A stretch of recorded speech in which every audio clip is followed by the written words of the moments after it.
বিসমিল্লাহির রহমানির রহিম। পরম করুণাময় ও অসীম দয়ালু আল্লাহর নামে শুরু। আসসালামু আলাইকুম ওয়া রাহমাতুল্লাহি ওয়া বারাকাতুহু। বিসমিল্লাহির রহমানির রহিম। আলহামদুলিল্লাহি রাব্বিল আলামিন ওয়াস সালাতু ওয়াস সালামু আলা সাইয়্যিদিল মুরসালিন নবিয়িনা মুহাম্মদ ওয়া আলা আলিহি ওয়া সাহবিহি আজমাইন ওয়া মান তাবিআহুম বিইহসানিন ইলা ইয়াউমিদ্দিন। আম্মা বাদ। আল্লাহ পাক রব্বুল আলামিনের সমস্ত প্রশংসা যে আল্লাহ পাক রব্বুল আলামিন সব কিছুর মালিক, যার কাছ থেকেই সব কিছুই এসে থাকে এবং তিনি একমাত্র দাতা। সুতরাং তার কাছ থেকে প্রত্যেকটি বিষয়বস্তু চাওয়া উচিত। এই হচ্ছে আল্লাহ পাকের তৌহিদ, যেই তৌহিদ নিয়ে আম্বিয়া রসুলগণ এসেছিলেন। সালাত এবং সালাম নাযিল হোক নবী মুহাম্মদ সাল্লাল্লাহু আলাইহি ওয়াসাল্লামের উপর, যাকে আল্লাহ পাক রব্বুল আলামিন পাঠিয়ে অসংখ্য মানুষকে আল্লাহ পাক ভুল পথ থেকে, ভ্রান্ত পথ থেকে সঠিক পথে নিয়ে এসেছেন। আমাদের আজকে মুহররম মাস 1435 হিজরি। মুহররম মাসের আজকে তারিখ হচ্ছে 15 অথবা 16, তাই না? আসলে 15 আর ক্যালেন্ডার হিসাবে 16। 15 মুহররম 1435 হিজরি। এই নতুন বছরে এই মঙ্গলবারে মাসে যে দুটি আমার ক্লাস আছে, তাতে দর্স হবে সংক্ষিপ্ত জাদুল মাদ থেকে, মুখতাসার জাদুল মাদ। জাদুল মাদ অর্থাৎ পরকালের সম্বল বা পরকালের পাথেয়। জাদ মানে হচ্ছে সম্বল, পাথেয়, আর মাদ হচ্ছে ফিরার স্থান বা প্রত্যাবর্তন স্থল, যেখানে ফিরে যেতে হবে মানুষকে। তো মানুষকে ফিরে যেতে হবে কোথায়? পরকালে, আখেরাতে। মওতের পরের জীবনকে মাআদ বলা হয়। আর দুনিয়ার জীবনকে, ইহজগৎকে মাআশ বলা হয়, যেখানে মানুষ জীবন যাপন করে, জীবিকা নির্বাহ করে, চলাফেরা করে ইহকালে। এটা হচ্ছে মাআশ। আয়েশ মানে মানুষের জীবন, ওখান থেকে মাআশ। আর ওর বিপরীত হচ্ছে মাআদ। দুনিয়া হচ্ছে মাআশ, জীবন যাপনের সময় এই পৃথিবীতে, ইহজগৎ। আর মাআদ মানে প্রত্যাবর্তন স্থল, যেখানে প্রত্যেক মানুষকে দুনিয়া থেকে বিদায় নিয়ে চলে যেতে হবে বা ফিরে আসতে হবে। এটা হচ্ছে মাআদ। আদা ইয়াউদ থেকে মাআদ। তো জাদুল মাআদ মানে পরকালের সম্বল বা পাথেয়। আখিরাতের সম্বল হচ্ছে দ্বীনের জ্ঞান, আল্লাহ পাক রব্বুল আলামিনের তৌহিদ, রাসূলুল্লাহ সাল্লাল্লাহু আলাইহি সাল্লামের সুন্নাত, আদর্শ। এগুলি হচ্ছে আখিরাতের সম্বল। দ্বীনের জ্ঞান অর্জন করে যদি সেই দিন মোতাবেক আমল করেন, কর্ম করেন, সেই দিনকে বিশ্বাস করে, আর সেদিকে যদি মানুষকে দাওয়াত দেন, সেই অনুযায়ী চরিত্র গঠন করেন, তাহলে সেটা আপনার জন্য আখিরাতের সম্বল হবে। তো এই কিতাব বা এই কিতাবের যেটা আসল কিতাব, মূল কিতাব, সেই কিতাবের নাম হচ্ছে জাদুল মাদ। জাদুল মাদ। জাদুল মাদের লেখক ইমাম ইবনুল কাইয়িম রহমতুল্লাহ আলাইহি। কিতাবটি কয়েক খণ্ডে আছে, বড় কিতাব, 5 খণ্ডে অথবা তার বেশি। আর সেই আরবি কিতাবটি সংক্ষেপ করেছেন একটি খণ্ডে, ছোট্ট একটি খণ্ড, যেটা আপনি সামনে দেখছেন আমাদের, এটা। অথচ এক এক খণ্ড আসল কিতাবে এর 3 গুণ হবে, 3 গুণ হবে। তো এই জাদুল মাদের সংক্ষিপ্ত রূপ হচ্ছে মুখতাসার জাদুল মাদ। এই কিতাবকে সংক্ষিপ্ত করেছেন শেখুল ইসলাম আল মুজাদ্দিদ, সংস্কারক ইমাম মুহাম্মদ বিন আব্দুল ওয়াহাব রহমতুল্লাহ আলাইহি। এই দুই ইমামের জীবনী আলোচনা করব না, কারণ জীবনী আলোচনার সময় একজনের পিছনে কয়েকটা আলোচনার প্রয়োজন, কমপক্ষে একটা করে আলোচনা লাগবে। শুধু তাদের জন্ম কখন, ইন্তেকাল কখন, এই দুটি কথা বা দুটি করে কথা আলোচনা করব, যাতে একটা সাধারণ আমাদের জ্ঞান থাকে এই কিতাবটি সম্পর্কে, আর এই কিতাবের লেখক সম্পর্কে, যে কিতাবের লেখকের সময়কাল কখন এবং তারা কোন দেশের মানুষ ছিলেন বা কোন এলাকার মানুষ ছিলেন। তো এই কিতাবের মানে যে কিতাবটি সামনে আছে সংক্ষিপ্ত জাদুল মাদ, মুখতাসার জাদুল মাদ বা সংক্ষিপ্ত জাদুল মাদ, এই কিতাবের লেখক বা যিনি সংক্ষেপ করেছেন আর তিনি লেখক, তিনি বললাম তার নাম মুহাম্মদ, আর তার পিতার নাম আব্দুল ওয়াহাব, তার দাদার নাম সুলাইমান বিন আলী। এই ইমামের সম্পর্ক হচ্ছে তামিম বংশ, আরব দেশে একটি বড় প্রসিদ্ধ বংশ। নবী করিম সাল্লাল্লাহু আলাইহি সাল্লামের জামানায় এই বংশ থেকে লোকেরা এসে ইসলাম গ্রহণ করেছিলেন। এই তামিম বংশের বা তামিম কাবিলার এই ইমাম মুহাম্মদ বিন আব্দুল্লাহ রহমতুল্লাহ আলাইহি, যেই বংশ আরো সামনে গিয়ে নবী করিম সাল্লাল্লাহু আলাইহি সাল্লামের বংশের সাথে, কুরাইশ বংশের সাথে আল ইয়াস বিন মুদার, যে নবী করিম সাল্লাল্লাহু আলাইহি সাল্লামের পূর্বপুরুষদের আলিয়াস বিন মোদার রয়েছে, এই আলিয়াস বিন মোদার, মোদারের ছেলে আলিয়াসে গিয়ে মিলিত হচ্ছে। অর্থাৎ তামিম বংশ কুরাইশ বংশের সাথে, দুটোই আরব বংশ, ওপরে গিয়ে মিলিত হচ্ছে। মুহাম্মদ বিন আব্দুল্লাহ রহমতুল্লাহ আলাইহির জন্ম, তার জন্ম 1115 হিজরি মোতাবেক 1703 খ্রিস্টাব্দ বা ইসাই 1703। তাহলে 1703 যদি হয়তো এখন চলছে কত, 2013, 1819, হ্যাঁ 310 বছর, ঠিক 310 বছর হয়ে গেল। তার জন্ম সময় 310 বছর আগে। তার জন্ম হয়েছিল ওয়াইনা নামক একটি ছোট্ট শহরে, যেটা রিয়াজের কাছাকাছি। এখন রিয়াজ থেকে, তখনকার রিয়াজ থেকে অনেক দূরে ছিল, এখনকার রিয়াজের কাছাকাছি। রিয়াজ থেকে বাইরে একটু গেলেই এই ওয়াইনা একটি ছোট্ট শহর, যে গ্রাম এখন শহরে পরিণত হয়েছে। ওয়াইনা নামক শহরে জন্ম তার। আর তার ইন্তেকাল 1206 হিজরিতে, 1115 থেকে 1206, হ্যাঁ 91 বছর আয়ু পেয়েছিলেন। যথেষ্ট আল্লাহ পাক রব্বুল আলামিন তাকে সময় দিয়েছিলেন।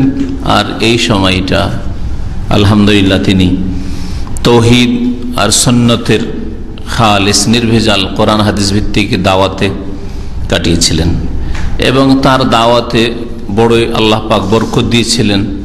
এবং এই দাওয়াত শক্তিশালী করার জন্য আল্লাহ পাক রব্বুল আলামিন এই দাওয়াতের সাথে সাথে আল্লাহ পাক শক্তি ক্ষমতাও দিয়েছিলেন, প্রশাসনও সাথে ছিল, এতে আরো শক্তিশালী হয়ে উঠেছিল। এবং এই দাওয়াতের সুপ্রভাব এমন কোনো দেশ নেই পৃথিবীতে, এমন কোনো মুসলিম এলাকা নেই যেখানে পৌঁছেনি। এই দাওয়াত আলহামদুলিল্লাহ এইভাবে ফলপ্রসূ হয়েছে। তার আব্বার সাথে চলে এসেছেন হোরাইমেলা বলে একটি শহর আছে, ছোট শহর, সেখানে। তারপরে সেখান থেকে আবার ফিরে গেছেন ওয়াইনাই তার বেশ কিছু সহযোগী হয়েছিল, কিন্তু সেখানকার যিনি ছোট ছোট তখন মানে এক একটা গোত্র নিয়ে বা এক একটা ছোট্ট এলাকা নিয়ে একটা ছোট শাসক হতো নাজদি এলাকায়, আরবদের এই আরব উপদ্বীপে এই অবস্থা ছিল। তো শেষ পর্যন্ত ওয়াইনার যে শাসক তিনিও সাথ দিতে পারেননি, সহযোগিতা করতে পারেননি, ভালোভাবে বিদায় হয়ে যেতে বলেছেন। আল্লাহ পাক রব্বুল আলামিন চাননি যে তার এই প্রশাসনে ওই রকম বরকত হোক। যদি দাওয়াতের সাথ হয়তো দিতেন তাহলে আল্লাহ পাক রব্বুল আলামিন তার দুনিয়াকে সুন্দর রাখতেন, কিন্তু দুনিয়াকে রক্ষা করতে গিয়ে যখন দাওয়াতকে রক্ষা করতে সাহস করলো না, তখন সেখান থেকে তিনি হিজরত করে দেরইয়া চলে গেছিলেন। দেরইয়া, যে দেরইয়া এখন রিয়াজের মধ্যখানে, এই দেরইয়া ছোট্ট একটা এলাকা, ওই এলাকাটাতেই ছিল ইমাম মোহাম্মদ বিন সৌদ বা আমির মোহাম্মদ বিন সৌদ রহমতুল্লাহ আলাইহির শাসন ক্ষমতা, এমারত ছিল। আর সেটা ধীরে ধীরে বাড়তে বাড়তে এই বিশাল রিয়াজ, মক্কা, মদিনা, আপনার এই পূর্ব এলাকা, দাম্মাম, আল-হাসা, হাফরুল বাতেন, আর ওইদিকে জিজান, আবহা, বিশাল সৌদি আরব প্রতিষ্ঠিত হইল। এদের ইয়া থেকে, এই ক্ষুদ্র ইমারত থেকে বিশাল কিংডম বা সৌদি আরব কায়েম হয়েছে। আর আলহামদুলিল্লাহ কয়েকশো বছর থেকে সেটা প্রতিষ্ঠিত রয়েছে। শুরু হয়েছে ওই যুগ থেকে, যেই যুগটা ইমাম মোহাম্মদ আবদুল্লাহ রহমতুল্লাহ আলাইহির যুগ। দেরিয়া দেখে এসছেন আমার সাথে, এটা গেছে গত 3-4 সপ্তাহে যে রিয়াজের সফর গিয়েছিলাম, তো আমাদের ভাইরা বললেন যে চলেন ওই ঝুলন্ত ব্রিজ দেখাবো। আমি যে ব্রিজ ফ্রিজ এসবের তো শখই নাই। তা আমার একটা জিনিস দেখার ইচ্ছা আছে, যেটা রিয়াজে এখন পর্যন্ত দেখা হয়নি। ইউনিভার্সিটিগুলো দেখেছি, ছাত্র জীবন থেকে এসেছি, আল ইমাম ইউনিভার্সিটি, কিং সৌদ ইউনিভার্সিটি থেকেছি কয়েকদিন করে। আর এসব ব্রিজ ফ্রিজ, এইসব দুনিয়ার বিল্ডিং আর টাওয়ার, ওইসব দেখার তো শখই নেই। ওইসব জান্নাতে দেখলেই যথেষ্ট। আল্লাহ যেন জান্নাতে দেখায়, আলহামদুলিল্লাহ। তো চলেন ফজর নামাজ পড়ি। একটা এলাকার কথা, বিশাল মসজিদ, মালিক ফাহাদ মসজিদ, ওখানে গিয়ে নামাজ পড়ি। ওনারা বললেন, যদিও দূরে ওখান থেকে, তারপর ওনারা নিয়ে গেলেন। ঠিক ফজর নামাজ এখানে পৌঁছলাম। বড় এক মসজিদ, ওই বাদশাদের বাড়ির এলাকায়, পাশে একবারে। ওখান থেকে বললাম যে দেরইয়া দেখবো, চলেন দেরইয়া। বলছে চলেন তাহলে, কারণ দেরইয়া এটাই হচ্ছে আসল। ওখানে এখনো মাটির ঘর, ওই পুরনো যুগের ওই সব আছে আজকে স্মৃতি। তো ওই দেরইয়াটা ফজর পরে ঘুরে দেখলাম। এই দেরইয়া থেকে শেখ মোহাম্মদ আবদুল্লাহ রহমতুল্লাহ আলাইহির দাওয়াত, হ্যাঁ, শুধু সৌদি আরবে না, সারা পৃথিবীতে আলহামদুলিল্লাহ পৌঁছেছে। এই হচ্ছে কোরআন সুন্নাহ ভিত্তিক দাওয়াত তার। এই দাওয়াত সম্পর্কে যারা মিথ্যা রটনাকারী রটিয়েছে, অপবাদ দিয়েছে, আর কত কি বলেছে, এগুলির প্রত্যেকটির জবাব রয়েছে এবং আসল বিষয়টা তুলে ধরার প্রয়োজন রয়েছে। ইনশাআল্লাহ তাআলা কোনো একটা বিশেষ আলোচনা বা ধারাবাহিক কয়েকটা আলোচনাতে এই আলোচনাগুলি আমি পেশ করার নিয়ত রেখেছি। আল্লাহ যদি তৌফিক দেন তো ইনশাআল্লাহ সেটা করব। শেখের ইন্তেকাল এদের ইয়াতি হয়, শেখ মোহাম্মদ আবদুল্লাহ রহমতুল্লাহ আলাইহির ইন্তেকাল এদের ইয়াতি হয়, আর সেখানেই দাফন হন তিনি।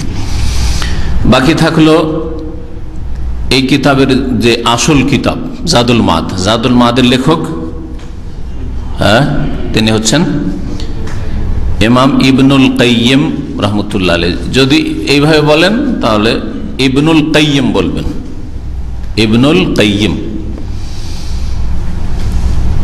আর কখনো কখনো দেখবেন লেখা আছে ইবনু আল নাই, ইবনু কাইয়িম মিল জৌজিয়া, ইবনু কাইয়িম মিল জৌজিয়া।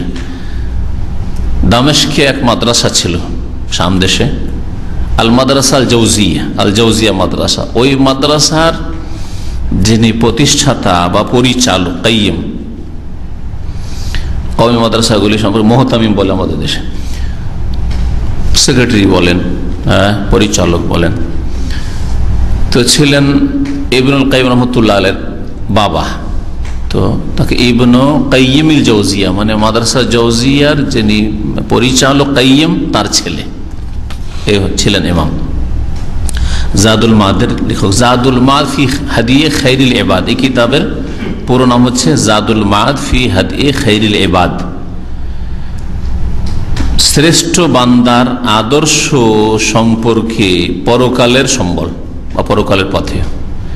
শ্রেষ্ঠ বান্দার আদর্শ, শ্রেষ্ঠ বান্দাকে রাসূলুল্লাহ সাল্লাল্লাহু আলাইহি ওয়াসাল্লাম, খাইরুল ইবাদ, সমস্ত বান্দাদের শ্রেষ্ঠ বান্দা, হ্যাঁ, মুহাম্মদ সাল্লাল্লাহু আলাইহি ওয়াসাল্লাম।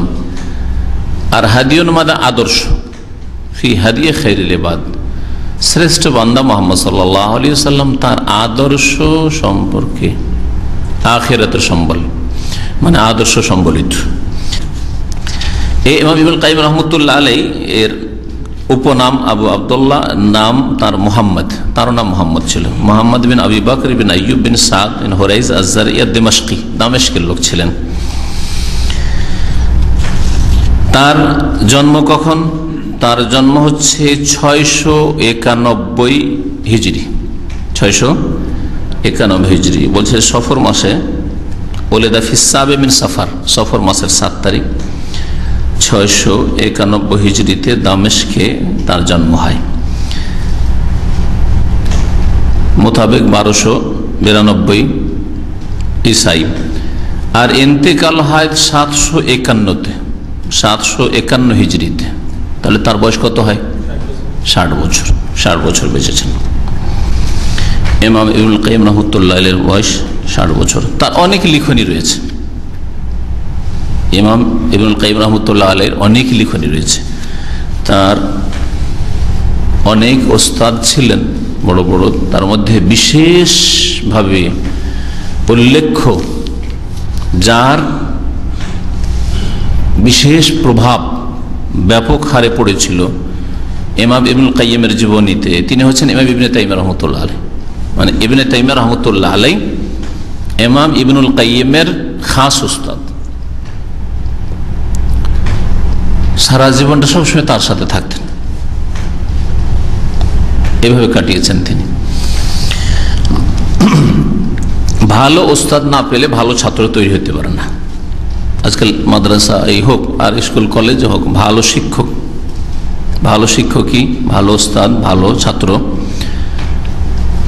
তৈরি করতে পারে বা ভালো ছাত্র তার দ্বারাই বেরোতে পারে। ইমাম ইবনুল কাইয়িম রাহমাতুল্লাহ আলাইহির ইন্তেকাল বলছেন যে তুফিয়া রাহিমাহুল্লাহ তাআলা লাইলাতুল খামিস, বৃহস্পতিবার রাত্রে 13 রজব, আর আশার মিন শাহরি রজব, রজব মাসের 13 তারিখ এশার সময়, এশার আজানের সময় তার ইন্তেকাল হয় 751 হিজরি মোতাবেক 1350 ঈসাই, 60 বছর বয়স।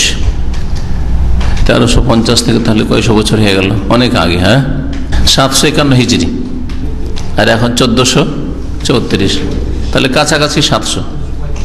হ্যাঁ, 684 বছর আগের ইমাম ইবনুল কাইয়িম রাহমাতুল্লাহ আলাইহি। তাহলে ইবনুল কাইয়িম রাহমাতুল্লাহ আলাইহির জামানা প্রায় 700 বছর, আর 700 বছর। আর ইমাম মুহাম্মদ আব্দুল্লাহ রাহমাতুল্লাহ আলাইহির জামানা, যিনি এই কিতাবকে সংক্ষিপ্ত করেছেন, তার জামানা কাছাকাছি 300 বছর আগে, জন্ম 300 বছর আগে, কিন্তু প্রায় 100 বছর, 91 বছরের বেঁচেই থেকেছেন। তার ইন্তেকাল 1206 যদি হয়, তো 1206 আর এখন 1434, তাহলে শেখ আব্দুর রহমতুল্লাহ ইন্তেকাল হয়েছে মাত্র 228 বছর আগে, 28-29 বছর আগে। ইমাম ইবনে কাসির রহমতুল্লাহ আলাইহি, যেমন ইবনুল কাইয়িম রহমতুল্লাহ আলাইহির ওস্তাদও খুব বড় ছিল, ছাত্র বড় বড় পেয়েছিলেন। তাফসীর ইবনে কাসিরের যে লেখক ইমাম ইবনে কাসির, তিনি শুধু মুফাসসির নন, যেমন মুফাসসির, তার সাথে সাথে বড় মুহাদ্দিসও ছিলেন। মুসনাদ আহমদের 30,000 হাদিস তার মুখস্থ পড়েছিল। ইমাম ইবনে কাসির রহমতুল্লাহ আলাইহি বলছেন যে আমার ওস্তাদ ওয়াকাদ কানাত জানাজাতু হাফিলাতান রাহিমাহুল্লাহ তাআলা, বলছি আমার ওস্তাদ ইবনুল কাইয়িম রহমতুল্লাহ জানাজায় লোকের লোকারণ্য ছিল।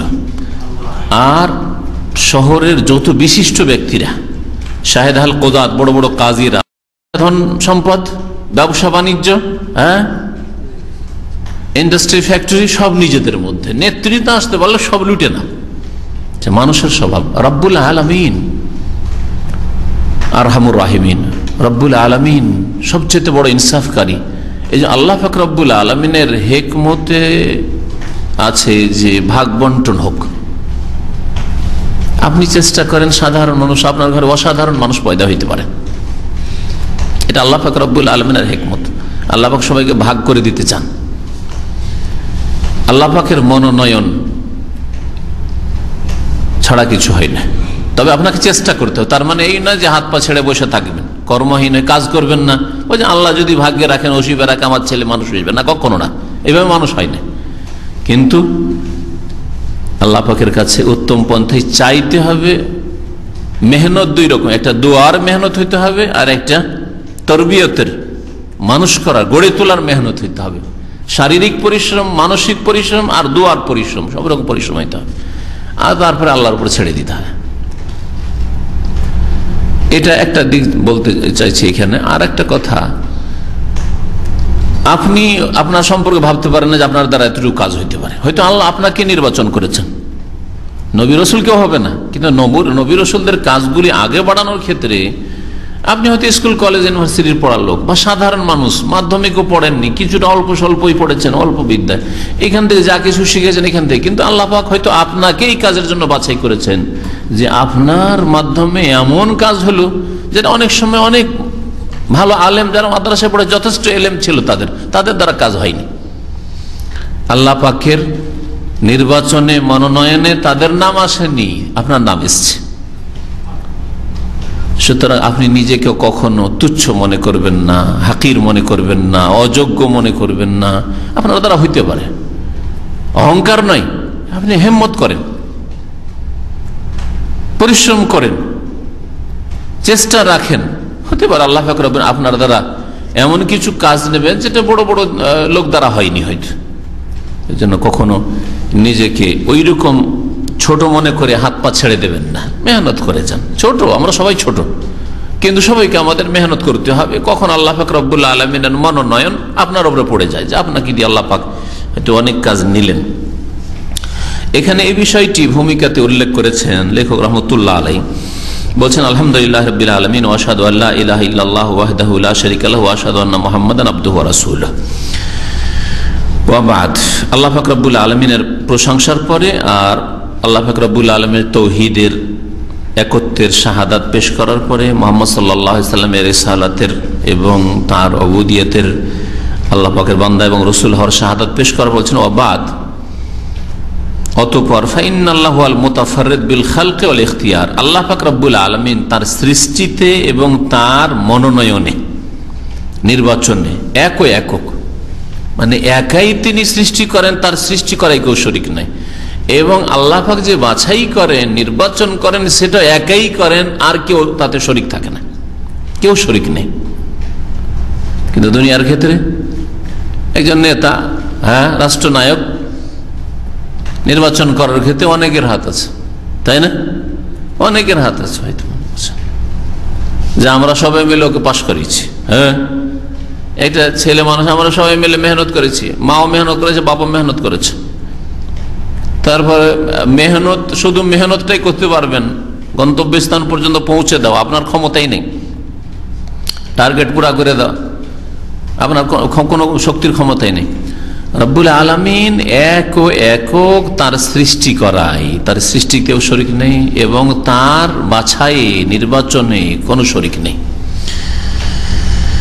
কাল আল্লাহ তাআলা, মহান আল্লাহ ইরশাদ করেছেন, ওয়া রাব্বুকা ইয়াখলুকু মা ইয়াশা ওয়া ইখতার, হে নবী মুহাম্মদ সাল্লাল্লাহু আলাইহি ওয়াসাল্লাম, ওয়া রাব্বুকা, তোমার প্রতিপালক আল্লাহ, ইয়াখলুকু মা ইয়াশা, যা ইচ্ছা সৃষ্টি করেন, ওয়া ইখতার, এবং যা ইচ্ছা তিনি মনোনীত করেন, যা ইচ্ছা, যাকে ইচ্ছা কি করেন, সৃষ্টি করেন, যেইভাবে ইচ্ছা আল্লাহ সৃষ্টি করেন, আর যেভাবে ইচ্ছা আল্লাহ পাক রব্বুল আলামিন মনোনীত করেন।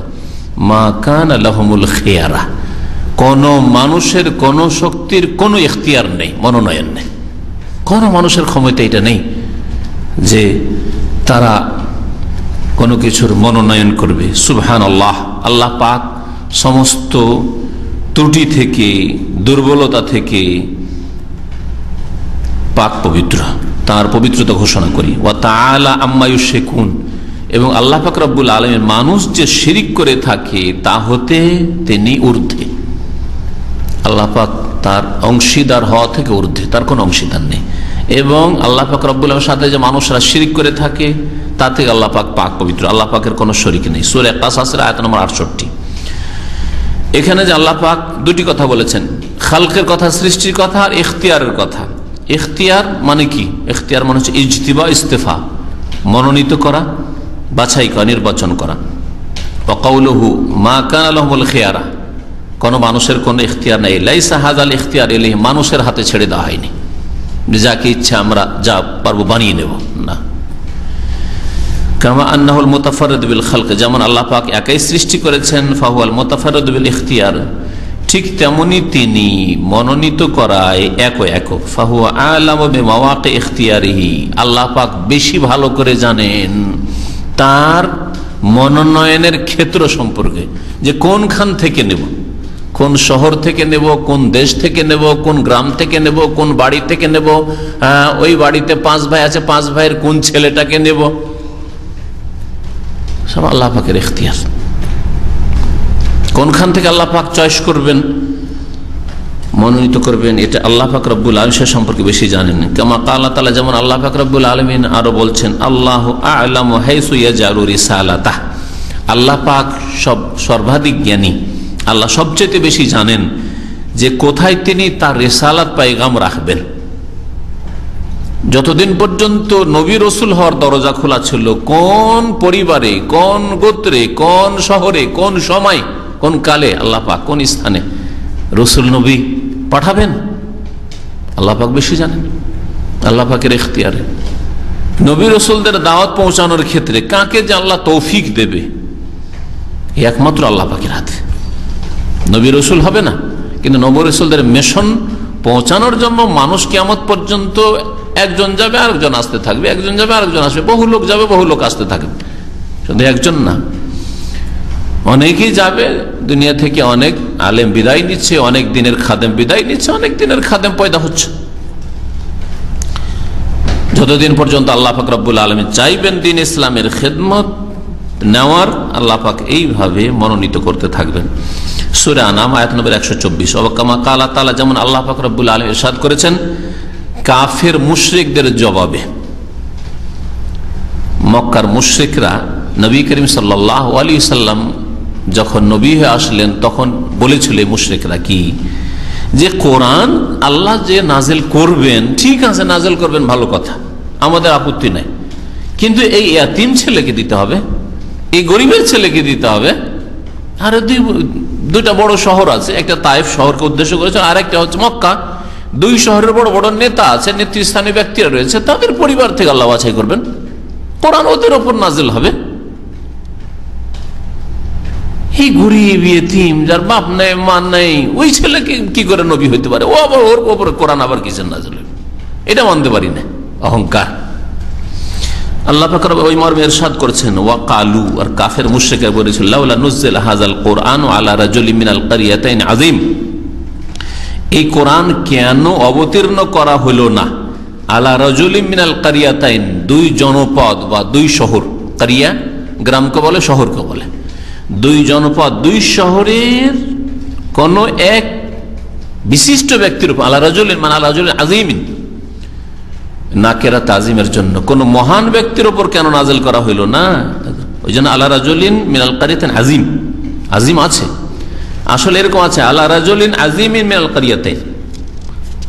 এটা কোরআনে কারীম অলংকার যে মওসুফ সিফাতের মাঝখানে মিনাল ক্বরিয়াতাইন এসেছে, কিন্তু আসলে আলা রাজুলিন আযীমিন, কোন মহান ব্যক্তির উপর কেন নাজিল করা হইল না, এটা ছিল আপত্তি। বলতে পারেন যে কেন এইরকম করা হইল, মোহাম্মদকে কেন দেওয়া হইল, এটা কি করে হইতে পারে?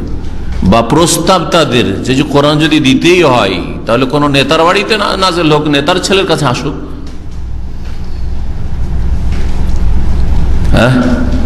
আজকাল যারা বলে গণতন্ত্র, গণতন্ত্র, রাজতন্ত্র না, তাদেরকে বলেন যে তোমাদের পরিবারগুলি বাদ দিয়ে অন্য পরিবার প্রধানমন্ত্রী, দেখেন কি অবস্থা। এরা বলে আমরা গণতন্ত্র, গণতন্ত্র, রাজতন্ত্র নাই, রাজতন্ত্র খুব তাদের কাছে দোষের বিষয় হয়ে গেল, আর গণতন্ত্র মানে নাই প্রতিষ্ঠা করতে চাইছি। তো ঠিক আছে, এই যে বংশগুলি রয়েছে, যে বংশ থেকে চলে আসছে, কেউ বাপের সূত্রে পেয়েছে, কেউ স্বামীর সূত্রে পেয়েছে, এই বংশগুলি বাদ দিয়ে অন্য বংশ আসুক তো দেখি। যে তোমাদের বংশ থেকে হবে না প্রধানমন্ত্রী, অন্য কোনো বংশ থেকে হবে, তাহলে বোঝা যাবে যে কেমন গণতন্ত্র তোমার প্রতিষ্ঠা করতে চাও। বোঝা গেছে? আল্লাহ পাক রব্বুল আলামিন জয় বলছেন এই কাফের মুশরিকদের, আহম ইয়াকসিমুনা রাহমাত রাব্বিক, এই কাফের মুশরিকরা হে নবী তোমার রবের রহমতকে ভাগ বন্টন করবে। যে ওরা নিজেরা ভাগ করে নেবে যে কোরআন কোথায় দিতে হবে না হবে ওদের ভাগ, হ্যাঁ ওদের এখতিয়ারে ছাড়া আছে, ওরাকে ভাগ করতে দিয়েছি না। নাহনু কাসামনা বাইনাহুম মাঈশাতাহুম ফিল হায়াতিদ দুনিয়া, আমি আল্লাহ ভাগ করে দিয়েছি তাদের মাঝে পার্থিব জগতের জীবন যাপন। পার্থিব জগতে কে কতদিন বাঁচবে, কে কোথায় থাকবে, কে কোন পরিবারে জন্মিবে, কে কতটা খাবে, কে কতটা আয়ু পাবে, এসবগুলি মাঈশাতাহুম, এই যে দেখলেন মাস, এখান থেকে বললাম যে দুনিয়াকে মাস বলা হয় কারণ মানুষ এদের জীবনযাপন করে, তাদের জীবনযাপন বা জীবনযাপনের যেসব উপায় উপকরণ এগুলোকে আমি ভাগ করে দিয়েছি ইহ জগৎ, আমি ভাগ করেছি আল্লাহ বলছেন। ওয়া রাফা'না বা'দাহুম ফাওকা বা'দিন দারাজাত, এবং তাদের একে অপরের ওপর আমি কি করেছি, উন্নীত করেছি, দারাজাত মর্যাদায়, মর্যাদায় উন্নীত করেছি, একে অপরের ওপর সবাইকে সমান করে দিন।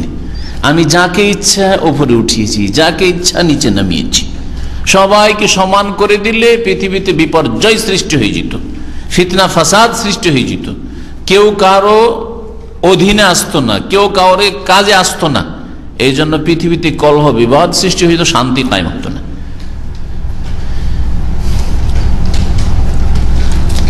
আল্লাহ পাক বলছেন এই আয়াত সূরা যুখরুফ আয়াত নম্বর 31-32, তাহলে আল্লাহ পাক রব্বুল আলামিনের ভাগ এই দুনিয়া, যা কিছু আল্লাহ পাক দিয়েছেন মানুষকে, আল্লাহ পাকের ভাগ একমাত্র। ফাআনকারা সুবহানাহু আলাইহিম তাখায়্যুরাহুম, আল্লাহ পাক তাদের এই বাছাইকে, মনোনয়নকে অস্বীকার করলেন যে তোমাদের হাতে ছেড়ে দেওয়া হয়নি, যে নবী তোমরা বানাবে, কোরআন তোমরা নাজিল করবে, তোমরা বলে অমুক পরিবারে অমুক পরিবারে, এটা নয়।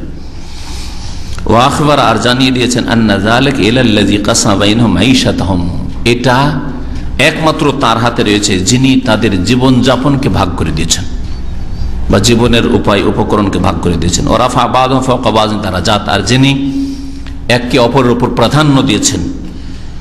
ওয়া কাউলুহু, আর মহান আল্লাহ বলেছেন সুবহানাল্লাহ ওয়া তাআলা আম্মা ইউশরিকুন, নাযাহা নাফসা আম্মা ইক্তাদাহু শিরকুহুম মিন ইখতিরাহিম ইখতিয়ারিহিম, এইসব যে মানুষ শিরক করে থাকে তা থেকে আল্লাহ পাকের পাক পবিত্র এবং ঊর্ধ্বে। এই কথা বলার উদ্দেশ্য হচ্ছে যে আল্লাহ পাক রব্বুল আলামিনের মনোনয়নে কোনো শরিক নেই, এসব থেকে আল্লাহ পাক পাক।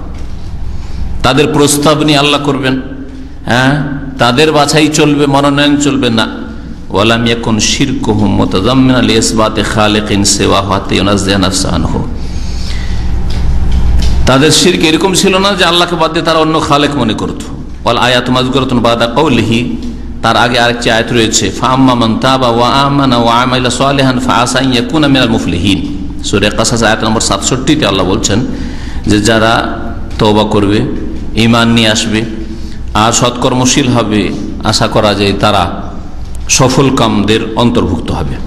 ওয়া কামা খালাকাহুম ইখতারা মিনহুম হাউলাই, যেমন আল্লাহ পাক তাদের সৃষ্টি করেছেন তেমন তাদের মধ্য থেকে এদেরকে বাছাই করেছেন, মানে এই নবী রাসূলগণকে বাছাই করেছেন। ওয়া হাযাল ইখতিয়ারু রাজিউন ইলা হিকমাতি সুবহানাহু, আল্লাহ পাকের মনোনয়ন একমাত্র, আল্লাহ পাকের হিকমত যেমন চেয়েছে, তত্ত্ব রহস্য রয়েছে আল্লাহ পাকের এই বাছাই। আর আল্লাহ পাক রব্বুল আলামিন যাকে যোগ্য মনে করেছেন তাকে আল্লাহ পাক এই মনোনয়ন দান করেছেন। লা ইলা ইখতিয়ার হাউলা ইখতিরাহিম, এদের মনোনয়নের উপর ছেড়ে দেওয়া হয়নি, তাদের প্রস্তাবের উপর ছেড়ে দেওয়া হয়নি। ওয়া হাযাল ইখতিয়ারুল আম মিন আযম আয়াতি রুবুবিয়্যতি, আল্লাহ পাক রব্বুল আলামিন যে একমাত্র রব, প্রতিপালক, মালিক, এর স্পষ্ট প্রমাণ হচ্ছে এই মনোনয়ন। ওয়া আকবর শাওয়াহিদ ওয়াহদানি, আল্লাহ পাকের একত্বের সবচেয়ে বড় দলিল। ওয়া সিফাতে কামালি, আল্লাহ পাক রব্বুল আলামিন যে তার গুণের ক্ষেত্রে পূর্ণ এবং তার রাসূলগণ সত্য, এসব প্রমাণ করে। অমিন হাজা, আর এরই অন্তর্ভুক্ত হচ্ছে যে আল্লাহ পাক রব্বুল আলামিন মালায়েকা ফেরেশতাদের মধ্যে থেকে বাছাই করেছেন বিশেষ বিশেষ ফেরেশতাকে। অসংখ্য আল্লাহ পাকের মালায়েকা ফেরেশতা রয়েছে, কিন্তু তাদের মধ্যে বিশিষ্ট ফেরেশতাদের নাম আল্লাহ পাক উল্লেখ করেছেন, বিভিন্ন দায়িত্ব তাদের দিয়েছেন। যেমন কামা কালা নবী সাল্লাল্লাহু আলাইহি ওয়াসাল্লাম বলেছেন আল্লাহুম্মা রাব্বা জিবরাইল ওয়া মিকাঈল ওয়া ইসরাফিল, হে আল্লাহ, দোয়াতে রয়েছে হে আল্লাহ। নবী সাল্লাল্লাহু আলাইহি ওয়াসাল্লাম রাতের নামাজের ইস্তিফতাই পড়তেন, মানে তাকবীরে তাহরিমের পরে এগুলো পড়তেন। রব্বা জিবরাইল, জিবরাইলের রব, মিকাইলের রব, ইসরাফিলের রব, ফাতিরাস সামাওয়াতি ওয়াল আরদ, আসমান জমিনের সৃষ্টিকর্তা, আলিমুল গায়ব ওয়াশ শাহাদা, অদৃশ্য এবং দৃশ্য সম্পর্কে জ্ঞানী। আনতা তাহকুম বাইনা ইবাদিকা ফীমা কানু ফীহি ইখতালিফুন, মানুষরা যে সব বিষয়ে মতবিরোধ করে সে সম্পর্কে তুমি তোমার বান্দাদের মাঝে চূড়ান্ত ফয়সালা করে থাকো। ইহদিনী লিমাখতুলিফা ফীহি মিনাল হাক্কি বিইজনিকা, মানুষ হকের ক্ষেত্রে সত্যের ক্ষেত্রে যে মতবিরোধ করেছে সেই ক্ষেত্রে তোমার ইচ্ছাই আমাকে সঠিক পথ দেখাও। ইন্নাকা তাহদি মান তাশাউ ইলা সিরাতিন মুস্তাকিম, হে আল্লাহ নিঃসন্দেহে তুমি যাকে ইচ্ছা সরল সঠিক পথ প্রদর্শন করে থাকো। তাহলে ফেরেশতাদেরকে আল্লাহ পাক মনোনয়ন করেছেন, বিশেষ বিশেষ ফেরেশতাদের নাম আল্লাহ করলে করেছেন, তাদেরকে বিভিন্ন দায়িত্ব দিয়েছেন। এইরকমই নবী রসুলগণকে আল্লাহ পাক মনোনীত করেছে। ওয়াকাযালিকা ইখতিয়ারুহু সুবহানাহু আল আম্বিয়া মিন ওলদে আদম, আদম আলাইহিস সালামের সন্তানদের মধ্য থেকে নবীদেরকে আল্লাহ পাক মনোনীত করেছেন। ওয়াখতিয়ারুহু রাসূলা মিনহুম, আর নবীদের মধ্যে থেকে সকল নবীকে রসুল করেননি, আবার কিছু রসুল করেছেন। রসুল যাদের কাছে নতুন শরীয়ত এসছে, কিতাব এসছে, আর নবী হয়তো ওহী এসছে, আগের যে নবী রসুল এসছিলেন তার কিতাব বা তার যে দাওয়াত ছিল সেই দাওয়াতের প্রচার বা সেই শিক্ষার জন্য তাকে নবী বানানো হয়েছে। ওয়াখতিয়ারুহু, আল্লাহ পাক মনোনীত করেছেন উলিল, বিশেষ করে রসুলদের মধ্যে থেকে দৃঢ় প্রতিজ্ঞ 5 জন রসুলকে, ওয়াহুমুল খামসা, আর সেই 5 জন রসুল আল মাজকুরুনা, যাদের কথা উল্লেখ করা হয়েছে সূরা আহজাব এবং সূরা শুরার 2টি আয়াতে। একটি সূরা আহজাবে রয়েছে আর একটি সূরা শুরায়। ইখতিয়ারুহু, আর আল্লাহ পাক মনোনীত করেছেন তাদের মধ্যে, এই 5 জনের মধ্যে বিশেষ করে 2 খলিলকে, 2 অন্তরঙ্গ বন্ধু। কে?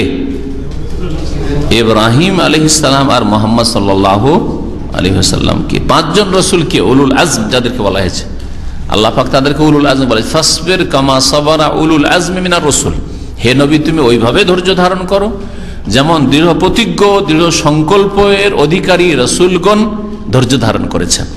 কে কে?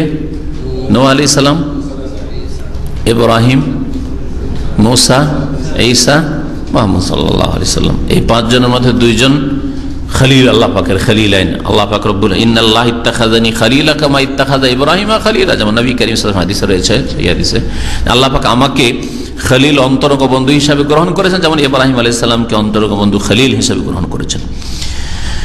ওয়া মিন হাযা ইখতিয়ারুহু সুবহানাহু ওয়ালদা ইসমাঈল মিন আজনাস বানি আদম, এইরকমই মুহাম্মদ সাল্লাল্লাহু আলাইহি সাল্লামের ক্ষেত্রে মনোনয়ন, যে মুহাম্মদ সাল্লাল্লাহু আলাইহি সাল্লামকে আল্লাহ পাক ইউরোপে না পাঠিয়ে, আমেরিকায়, অস্ট্রেলিয়ায় নাই, না ভারতে নয়, হ্যাঁ চ্যাপ্টারদের মধ্যে নয়, ফিলিপাইনি, নেপালি, এরকম, হ্যাঁ আফ্রিকানদের মধ্যে নয়,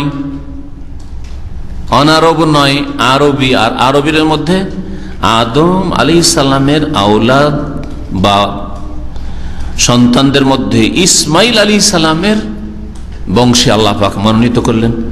সুম্মা আখতারা, ইসমাইল আলাইহিস সালামের বংশ শাখা প্রশাখা অনেক গিয়েছে। সুম্মা আখতারা মিনহুম বানি কেনানা মিন খুজাইমা, খুজাইমা বংশের বানু কেনানা, কেনানা গোত্রকে আল্লাহ পাক মনোনীত করলেন। সুম্মা আখতারা মিন ওয়ালদে কেনানা কুরাইশান, কেনান গোত্রের এই কুরাইশ যে বংশ, এই বংশকে আল্লাহ পাক রব্বুল আলামিন মনোনীত করলেন। সুম্মা ইখতারা মিন কুরাইশ, কুরাইশের অনেক শাখা প্রশাখা গেছে। কুরাইশ বংশ থেকে বানু হাশেম, হাশেম গোত্রকে আল্লাহ পাক মনোনীত করলেন। সুম্মা ইখতারা মিন বানি হাশেম সাইয়্যিদা ওয়ালাদ আদম মুহাম্মাদান সাল্লাল্লাহু আলাইহি ওয়াসাল্লাম, তারপরে আল্লাহ পাক মনোনীত করলেন হাশেম গোত্রের, কাকে? হাশেম গোত্রের অনেকে ছিলেন, হ্যাঁ আলীও ছিলেন, আর অনেক জাফর ছিলেন, ইসলাম কবুল করেছিলেন। অনেকে অমুসলিম অবস্থায়, কুফরি অবস্থায় গেছে, অনেকে ঈমান নিয়ে এসেছে। আব্বাস ছিলেন, হামজা ছিলেন। এদের মধ্য থেকে মনোনীত করলেন আদমের সন্তানদের যিনি শিরোমণি সৈয়দ মুহাম্মদ সাল্লাল্লাহু আলাইহি সাল্লামকে। আর যত উম্মত রয়েছে, অনেক জাতি, অনেক উম্মত চলে গেছে, সমস্ত উম্মতের মধ্যে নবী মুহাম্মদ সাল্লাল্লাহু আলাইহি সাল্লামের শেষ উম্মতকে মনোনীত করলেন। ওয়াখতারা উম্মাতাহু আলা সাইরিল উমাম, সমস্ত উম্মতের মাঝখান থেকে বিশেষভাবে শ্রেষ্ঠত্ব দিয়ে বাছাই করলেন, মনোনীত করলেন শেষ নবীর উম্মতকে সাল্লাল্লাহু আলাইহি ওয়াসাল্লাম। আলহামদুলিল্লাহ যে আমাদেরকে সেই উম্মতে আল্লাহ পাক পয়দা করেছেন, কিন্তু এই উম্মত হওয়ার হক আদায় করার জন্য তৌফিক দান করেন। কামাফিল মুসনাদ, যেমন মুসনাদ আহমদ একটা হাদিস রয়েছে এই মর্মে, মুআবিয়া বিন হায়দা রাদিয়াল্লাহু তাআলা আনহু থেকে মারফু বর্ণিত, নবী সাল্লাল্লাহু আলাইহি ওয়াসাল্লাম বলেছেন, আনতুম তুয়াফুনা সাবঈনা উম্মাহ, তোমরা 70টি উম্মতকে পূর্ণ করছো, মানে এর আগে 69টি উম্মত জাতি চলে গেছে, আর তোমরা 70তম উম্মত। আনতুম খায়রুহা ওয়া আকরামুহা আলাল্লাহ, আর তোমরা সবচেয়ে শ্রেষ্ঠ এবং সম্মানিত আল্লাহ পাকের নিকটে। কিন্তু এই সম্মান বা এই কল্যাণ, এই শ্রেষ্ঠত্বর ভিত্তি রাখা হয়েছে 3টি কথার উপর। আল্লাহ পাক সূরা আলে ইমরানে ইরশাদ করেছেন, কুনতুম খায়রা উম্মাহ, খায়রা উম্মাহ, তোমরা শ্রেষ্ঠ উম্মত, শ্রেষ্ঠ জাতি। কিন্তু কিসের জন্য? উখরিজাত লিন-নাস, তোমাদেরকে মানুষের কল্যাণের জন্য আনা হয়েছে পৃথিবীতে। প্রথম কথা, মানুষের কল্যাণ করি আমরা, অকল্যাণ করি না। একজন মানুষ বাপ হিসাবে, মা হিসাবে যেমন ছেলে মেয়েদের কল্যাণ চায়, অকল্যাণ চাই না। কষ্টদায়ক কোনো কিছু করলেও, একটা ফোড়া হয়েছে, ফোড়াটা যদি কাটেও তবুও কষ্ট দেওয়া উদ্দেশ্য নয়, আরাম দেওয়া উদ্দেশ্য থাকে, ঠিক না? তিতা ওষুধ খাওয়াই, খাচ্ছে না, চিল্লাচ্ছে, মুখটাকে ফেড়ে শুইয়ে দিয়ে, হাত পা চাপা দিয়ে আর মুখটাকে ফেড়ে জবরদস্তি মুখে ওষুধ ঢুকাচ্ছেন ছোট বাচ্চারা, বমি করে দিচ্ছে বাচ্চা, আবার নাই ওষুধে কাজ করবে না, আবার ওষুধ দিচ্ছেন, চিৎকার করছে। কষ্ট দেওয়া উদ্দেশ্য, আযাব শাস্তি দেওয়া উদ্দেশ্য, না কল্যাণ করা উদ্দেশ্য?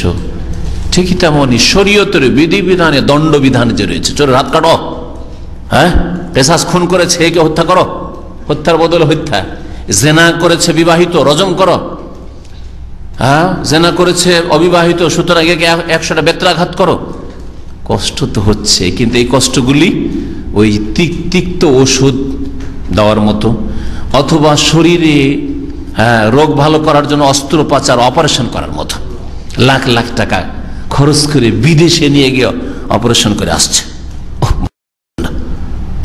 জমি জায়গা সবকিছু বিক্রি করে, ধন সম্পদ সব লুটিয়ে দিয়ে ভালো করার জন্য, আবার শরীর কেটে, পেট কেটে, কারো আর কিছু কেটে, আর কিছু কেটে ভালো করে, হাত পা কেটে ফেলে দিয়ে আসছে না? ক্যান্সার ভালো করার জন্য পা কেটে ফেলে চলে আসছে, না হলে ভালো হবে না, হাত কেটে ফেলে চলে আসছে, কারো নাক কান কেটে ফেলে চলে আসছে। তো আল্লাহ পাক রব্বুল আলামিন ওই রকমই দণ্ডবিধানে বলেছেন, চোর, তোকে ক্যান্সার হয়ে গেছে, সুতরাং তোর একটা হাত কেটে ফেলতে হবে, নাহলে তোর সংশোধন হবে না। বুঝতে পারছেন না? এইরকমই জিহাদ ফি সাবিলিল্লাহটা, শরীয়তের ফি সাবিলিল্লাহ জিহাদটা ঠিক ওই রকমই। জিহাদ মানে এই না যে মানুষ মারো, জিহাদ মানে হচ্ছে ক্যান্সার, এই রোগ সারছে না, তখন ওই ওষুধ, এই অস্ত্রোপচার না করলে আর সারবে না, না হলে সমাজ, দেশ, মানুষ, অন্যান্য হাজার হাজার মানুষ ক্যান্সার আক্রান্ত হয়ে যাবে এর রোগের কারণে। এই রোগ থেকে রক্ষা করার জন্য এই দণ্ডবিধানগুলি কায়েম করতে হবে। কুনতুম খায়রা উম্মাহ, মানুষের কল্যাণের জন্য তোমাদেরকে নিয়ে আসা হয়েছে। আল্লাহ কোরআনে কেন বলছেন উখরিজাত লিন-নাস, মানব জাতির কল্যাণের জন্য। এখানে বলা হয়নি যে মুসলিমের কল্যাণের জন্য, অথবা তোমার নিজের দলের কল্যাণের জন্য, গোষ্ঠীর কল্যাণের জন্য, যাদের সাথে রক্তের সম্পর্ক আছে, ভাষার সম্পর্ক আছে, হ্যাঁ, না, রঙের সম্পর্ক আছে। উখরিজাত লিন-নাস, মানব জাতির কল্যাণের জন্য নিয়ে আসা হয়েছে। তা'মুরুনা বিল মারুফ, তো ভালো কাজের নির্দেশ দেবে, ও তানহাউনা আনিল মুনকার, অন্যায় কাজে বাধা দেবে, ও তু'মিনুনা বিল্লাহ, আল্লাহর প্রতি ঈমান রাখবে। ভালো কাজের নির্দেশ দেওয়া, অন্যায় কাজে বাধা দেওয়া, আর বাধা দেওয়ার যে স্তরগুলি রয়েছে, ভালো কাজের নির্দেশে যে 3টা স্তর রয়েছে, বল প্রয়োগ করে, না পারলে মুখে, মুখে না পারলে অন্তরে ঘৃণা করে, হ্যাঁ, আর আল্লাহর প্রতি ঈমান সবসময় অটল থাকতে হবে। ঈমানের যে সব দিক রয়েছে, রুকুন রয়েছে, সবগুলি যেন আমাদের খেয়াল থাকে। যদি এই 3টি গুণ থাকে, তাহলে আমরা মানুষের কল্যাণ করতে পারবো। আর মানুষের কল্যাণ যদি করি এই 3টি গুণের সাথে, তাহলে আমরা শ্রেষ্ঠ উম্মত হতে পারবো। আর শ্রেষ্ঠ উম্মত মানে এই নয় যে রূপ চেহারা খুব ভালো আর চামড়াটা খুব ভালো, ইউরোপিয়ান চামড়া কারো, অথবা মাঝামাঝি চামড়া, ইউরোপীয় চামড়াও দেখতে ভালো লাগে না, আর একবারে কালো চামড়াও ভালো লাগে না, আর এশিয়ান চামড়া, আরবিয়ান চামড়া সেই জন্য ভালো না, আসলে এই সব কিছু না। বুঝছেন না? জি, গুণের জন্য আল্লাহ পাক রব্বুল শ্রেষ্ঠত্ব দান করেছেন। ওই গুণগুলি যদি থাকে তাহলে শ্রেষ্ঠ, আর না থাকে তাহলে নিকৃষ্ট। ওফি মুসনাদুল বাজ্জার, মুসনাদ বাজ্জারে একটি হাদিস রয়েছে আবু দারদা রাদিয়াল্লাহু তাআলা আনহু থেকে, মারফু হাদিস, অর্থাৎ নবী করিম সাল্লাল্লাহু আলাইহি ওয়াসাল্লাম বলেছেন, ইন্নাল্লাহ সুবহানাহু ক্বালা লিঈসা ইবনে মারইয়াম, আল্লাহ পাক রব্বুল আলামিন ঈসা বিন মরিয়মকে, মরিয়ম পুত্র ঈসাকে বললেন, ইন্নী বায়সুন বাদাকা উম্মাতান, হে ঈসা তোমার পরে আমি এক উম্মতকে পাঠাবো, ইন আসাবাহুম মা ইউহিব্বুনা হামিদু ওয়া শাকারু, যদি তারা এমন কিছু পায় যা প্রীতিকর, মানে তাদের যদি কল্যাণ হয়, সুখে থাকে তারা, তাহলে হামেদু আল্লাহর প্রশংসা করবে আর শুকরিয়া আদায় করবে। এটা হবে সেই উম্মতের গুণ। ওয়াইন আসাবাহুম মা ইয়াকরাহুন, আর যদি অপ্রীতিকর কিছু তাদেরকে স্পর্শ করে, মানে তাদের উপর যদি বালা মুসিবত আসে, বিপদ আপদ আসে, ইহতাসাবু নেকির আশা রাখবে, অসাবারু ধৈর্য ধারণ করবে। ক্বালা ইয়া রাব্বি কাইফা হাযা, এটা কেমন করে? ওয়ালা হিলমা ওয়ালা ইলমা, না ধৈর্য না জ্ঞান রয়েছে।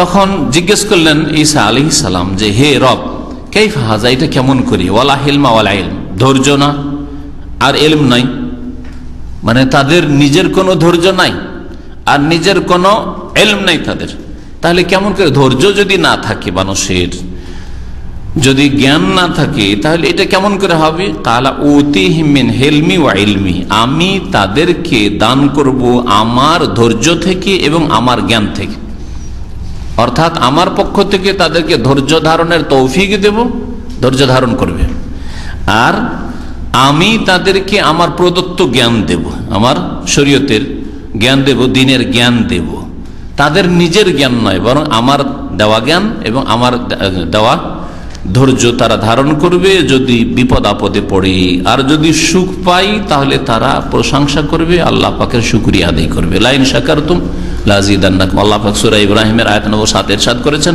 তোমরা যদি শুকরিয়া আদায় করো তাহলে অবশ্যই আল্লাহ পাক তোমাদের নিয়ামত বাড়িয়ে দেবেন, সুখ বাড়িয়ে দেবেন। ওয়ালাইন কাফারতুম, আর তোমরা যদি অকৃতজ্ঞ হয়, নাশুকরি করো, ইন্না আযাবি লাশাদীদ, তো জেনে রাখো যে আমার আযাব বড়ই শক্ত রয়েছে। এখানে আজকের দর শেষ করছি। আল্লাহ পাক রব্বুল আলামিন যেন আমাদের গুনাহ খাতা মাফ করে দেন, নেক আমলে তৌফিক দান করেন। আল্লাহ পাক আমাদের কোরআন এবং হাদিস মোতাবেক জীবনযাপনে তৌফিক দান করেন।